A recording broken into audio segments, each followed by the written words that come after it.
या यादीमध्ये जर तुमचं नाव असेल तरच तुम्हाला पी एम किसान योजनेचा 22वा हप्ता मिळणार आहे. ही यादी कशी पाहायची चला पाहूया. तर आपल्याला गुगल सर्चवरती जायचं आहे. पी एम किसान असं टाकून घ्यायचं आहे.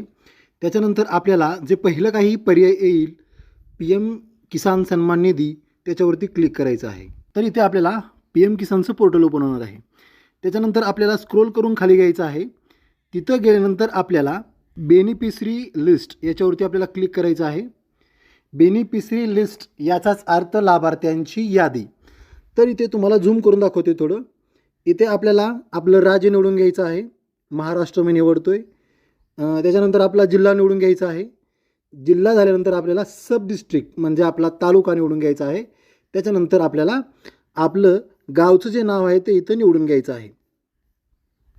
त्याच्यानंतर गेट रिपोर्ट याच्यावरती क्लिक करायचं आहे. गेट रिपोर्ट याच्यावरती क्लिक केल्यानंतर आपल्याला आपल्या गावची जी यादी आहे ती इथे तुम्हाला ओपन होणार आहे.